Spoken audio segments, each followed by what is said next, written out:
Continuamos con el tutorial, la revisión del tutorial del salario que cada uno de ustedes percibieron a través de su cuenta de correo electrónico suministrado en clase, directamente en clase. Y vemos que nos habla de tres tipos de salario. Esto está especificado en el artículo 112 de nuestra Ley Orgánica del Trabajo. Nos habla entonces el 112 del salario por unidad de tiempo, del salario por unidad de obra, por pieza o a destajo, y el salario por tarea, aun y cuando la ley, en una modificación de su redacción, nos habla al final y por comisión. Este lo podemos incluir en el mismo salario por unidad de pieza, por obra o a destajo. El artículo 113 me define, por ejemplo, el salario por unidad de tiempo. Vamos a intentar de explicarlo con un ejemplo. Cuando estamos en presencia de un salario por unidad de tiempo, yo le digo al trabajador: mire, su salario es 15.000 bolívares mensuales y esta es su actividad. ¿Qué es lo importante? Que el trabajador cumpla con la actividad que tiene encomendada, ¿verdad? Venga al trabajo, cumpla con su actividad encomendada. No se le está pidiendo un resultado específico para obtener el salario, sino que ese trabajador debe cumplir con la jornada de trabajo. Ese es el salario más común que tenemos casi todos los trabajadores. Mire, usted va a cobrar tanto mensual o tanto semanal por cumplir con su actividad. Tenemos el salario por unidad de obra, por pieza de destajo, por comisión. En este tipo de salario se exige resultado. Está definido en el artículo 114 de la Ley Orgánica del Trabajo. Aquí pedimos el resultado. Mire, su salario va a ser el 2% de la cobranza, o el salario va a ser el tanto por ciento por la venta, o yo le voy a pagar a usted tantos bolívares por cada pantalón que cosa, o tantos bolívares por cada botón que coloque de camisa. Ahí estamos en presencia de un salario por unidad de obra, por pieza a destajo o por comisión. Y el salario por tarea es un salario mixto, donde yo te digo: mire, tu salario es un salario básico por de tantos bolívares, ¿verdad? Más un porcentaje adicional por comisión, por venta, por cobranza, por piezas realizadas, etcétera. Es decir, tomo en cuenta el tiempo, pero también tomo en cuenta el resultado. Esto me lo define o me lo explica el artículo 115 de la ley.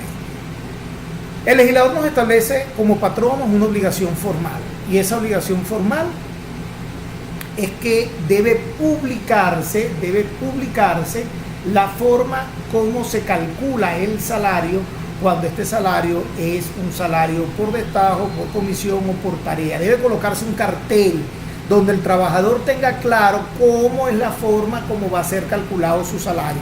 Y esa obligación nos la especifica el artículo 116 de la ley. Adicionalmente, la ley nos habla del salario normal. Ya en el artículo 104 que revisamos anteriormente, el artículo 104 en su parte infine nos dice: a los fines de la ley se entiende por salario normal la remuneración devengada por el trabajador, y esto hay que subrayar, de forma regular y permanente.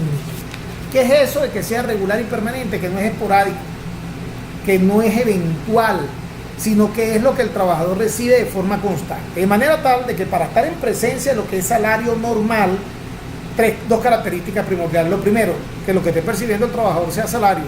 Lo segundo, que esa cantidad que esté percibiendo, que sea salario, el trabajador la reciba de manera regular y de manera permanente. Y esto va a ser importante porque veremos más adelante que muchos beneficios que percibe el trabajador se calculan sobre la base del salario normal. Es decir, no basta con que un concepto sea salario, sino que sea salario normal para el cálculo de algunos beneficios. Por ejemplo, y lo veremos más adelante, para calcular las vacaciones, el legislador te habla del salario normal del trabajador, de manera tal de que puede ser que el trabajador perciba algunos conceptos eventuales que, aunque son salario, no son salario normal. Y eso hay que tenerlo bien claro. Una cosa es salario y otra cosa es salario normal. Para que un concepto sea salario normal debe ser primero salario, pero a la vez debe estar percibido de manera regular y de manera permanente. Continuamos Allí entonces la ley también nos habla del salario nominal o básico, eso no está definido en la ley. Normalmente cuando nosotros hablamos de salario nominal o básico nos referimos al salario cargo, al salario que en el tabulador le colocamos al cargo. El salario real tampoco está definido en la ley, nos dice lo recibido de manera periódica por el trabajador en donde se incluyen los beneficios pagados en dinero o no. Se debe necesariamente vincular con el poder adquisitivo. Esto a los efectos de economía, a los efectos legales tienen poca trascendencia jurídica. El salario mínimo, que es esa porción mínima que obliga la ley a pagar y que es fijada por el Ejecutivo Nacional. Recuérdense, anteriormente era anualmente, hoy en día, en esta distorsión de economía que se vive en Venezuela, en los actuales momentos, bueno, tenemos incrementos salariales del salario mínimo por parte del Ejecutivo Nacional a veces cada 3 meses. Y el salario integral, lo cual también es un concepto importante de revisar porque va a constituir base para el cálculo de algunos beneficios, como por ejemplo cuando estemos hablando de prestaciones sociales, veremos que las prestaciones sociales se calculan sobre la base del salario integral.